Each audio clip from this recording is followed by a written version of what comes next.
Yang pertama ada menerima dan melaksanakan lamaran. Lamaran merupakan tahapan awal yang harus dilalui dalam sebuah hubungan pernikahan yang umumnya dilakukan oleh kaum pria untuk menyampaikan niat dan kesungguhannya untuk menikah serta meminta restu atau persetujuan orang tua dari pihak wanita. Nah, inilah awal dari pertemuan kedua keluarga besar yang nantinya diharapkan terjadi menjadi sebuah keluarga baru. Nah, sebuah pertemuan pertama diharapkan pasti mempunyai kesan yang manis dan mendalam bagi kedua keluarga besar yang akan saling menjadi besan. Nah, maka acara lamaran ini harus dirancang sedemikian rupa sehingga bisa berlangsung dengan sukses. Selain menentukan waktu, pelaksanaan lamaran sebelumnya harus membicarakan yakni sebagai tuan rumah yang akan menerima tamu istimewa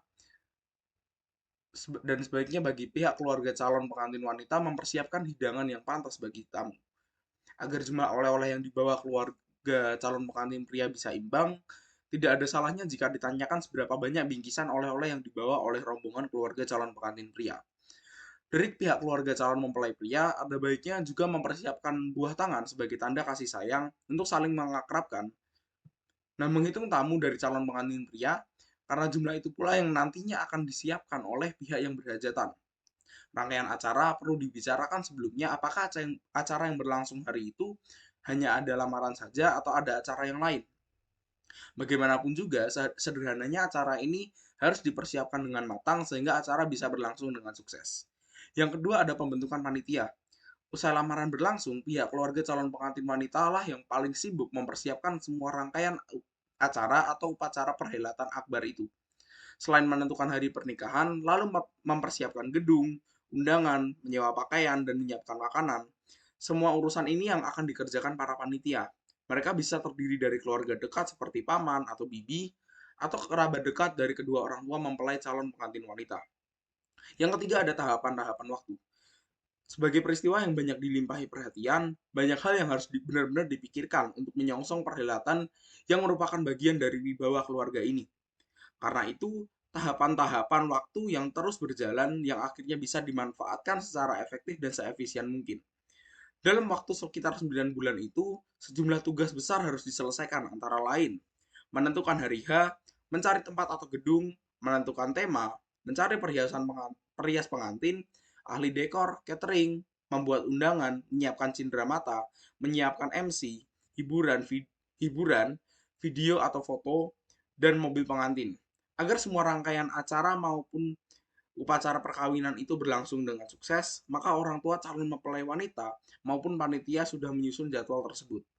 Yang keempat, ada seserahan peningset. Ketika kesepakatan antara kedua orang tua calon mempelai menyetujui acara selanjutnya yaitu serah-serahan peningset, yaitu penyerahan bingkisan sebagai pengikat yang biasanya berupa pakaian lengkap, buah-buahan, dan uang. Baik, selanjutnya adalah pasang tarup.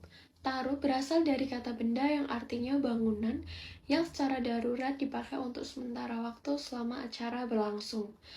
Tarup dibangun khusus di sekeliling bangunan rumah orang yang akan mempunyai hajatan dengan tujuan menghindari panas dan hujan. Biasanya seminggu sebelum upacara perkawinan dimulai, pihak calon pengantin putri memasang tarup. Namun biasanya jika di kota-kota besar, 2 hari sebelum upacara pernikahan dimulai. Setelah pemasangan tarup, kemudian pemasangan teratak, yaitu memasang hiasan-hiasan dengan macam-macam daun, daun dan buah-buahan. Adapun tempat yang diperlukan dipasang tarup yaitu pada bagian depan rumah, tempat pentas untuk macam-macam hiburan, di kanan kiri samping rumah. Tarup-tarup tersebut biasanya dibuat dari anyaman janur tua atau daun kelapa yang dianyam khusus dan khas. Kemudian saya akan menjelaskan tentang upacara resepsi. Resepsi ialah pertemuan atau jamuan yang diadakan untuk menerima tamu pada pesta pernikahan, pelantikan, dan lain sebagainya. Resepsi pernikahan dapat dilaksanakan di rumah sendiri maupun di gedung pertemuan. Di kota-kota besar seperti di Jakarta, dilangsungkan di gedung-gedung pertemuan. Hal ini dikarenakan rumah tidak dapat menampung para tamu yang berdatangan di samping rumahnya karena sempit dan tidak mempunyai halaman yang luas. Berikutnya saya akan menjelaskan tentang siraman. Upacara siraman yaitu memandikan calon pengantin putri dengan kembang telon yaitu bunga mawar, melati, dan kenanga. Upacara siraman adalah upacara simbolik dari upaya pencucian diri. Artinya sebelum memasuki upacara ritual pernikahan, mereka harus menyucikan diri baik secara lahir maupun batin. Setelah upacara memandikan calon pengantin putri, dirias dilanjutkan dengan selamatan. Menjelang malam hari pengantin mengadakan malam Midodareni. Midodareni pada dasarnya adalah acara tirakat atau wungon, yaitu duduk-duduk sambil berbincang-bincang pada malam hari di waktu hajatan. Tirakat juga mengandung unsur permohonan doa kepada Tuhan agar pernikahan yang dilaksanakan mendapatkan anugerahnya. Midodare ini berasal dari kata dasar widodari, dari bahasa Jawa yang berasal dari kata bidadari, yaitu putri dari surga yang sangat cantik dan sangat harum baunya. Berikutnya adalah upacara akad nikah. Upacara akad nikah dilaksanakan menurut agamanya masing-masing. Bagi agama Islam, akad nikah dapat dilangsungkan di masjid atau akan mendatangkan penghulu. Sedangkan bagi agama Kristen atau Katolik, akan dilaksanakan di gereja. Upacara penyerahan pengantin pria. Menjelang upacara panggih, pengantin pria secara resmi diserahkan kepada orang tua mempelai wanita diiringi oleh para keluarga dan rekan-rekan terdekat. Di antaranya ditunjuk menjadi wakil dari pihak keluarga pengantin pria untuk menyerahkan. Dalam upacara penyerahan pengantin pria, wakil dari keluarga pengantin pria berdiri agak jauh dari depan pintu yang disambut oleh wakil dari keluarga pengantin wanita. Sedangkan pengantin wanita telah menantikan di dalam dan pengantin pria berdiri di belakang wakilnya. Upacara panggih. Upacara panggih dalam pernikahan adat Jawa menjadi puncak dari rangkaian adat yang mendahulunya.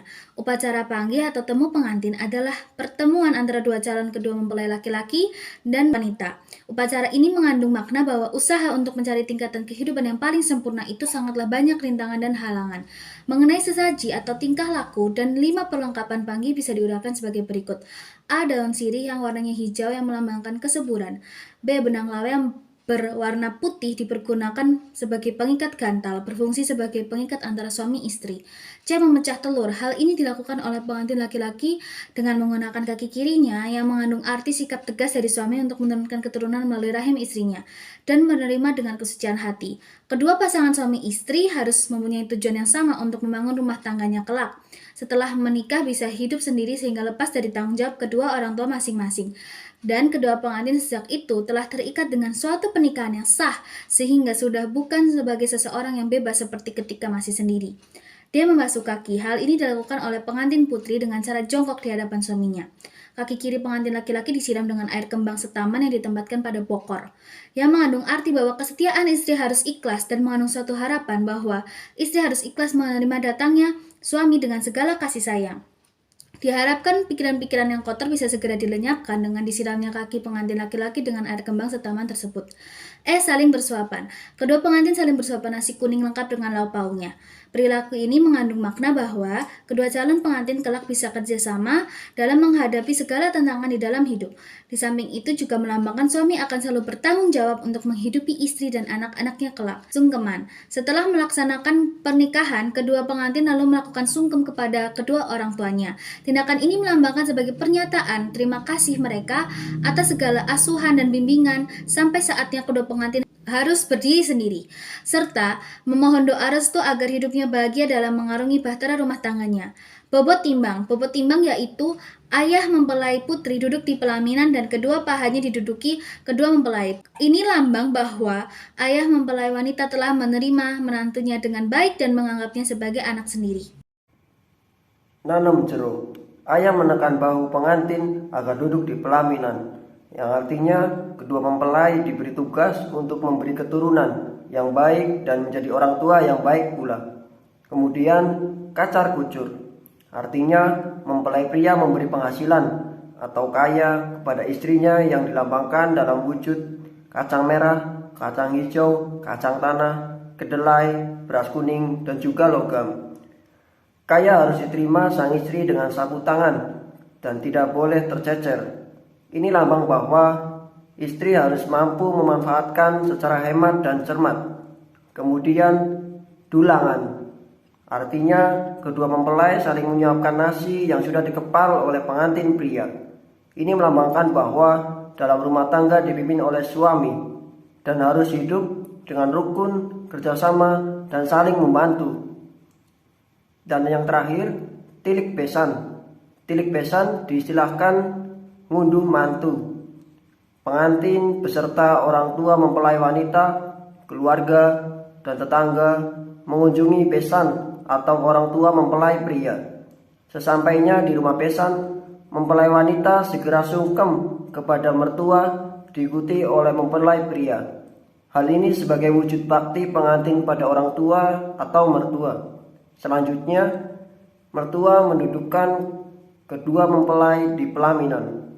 Lalu orang tua pengantin pria menjemput orang tua pengantin wanita dan diantar untuk duduk di sisi pelaminan berdekatan dengan mempelai pria. Hal ini sebagai lambang penghormatan terhadap orang tua mempelai wanita. Terima kasih.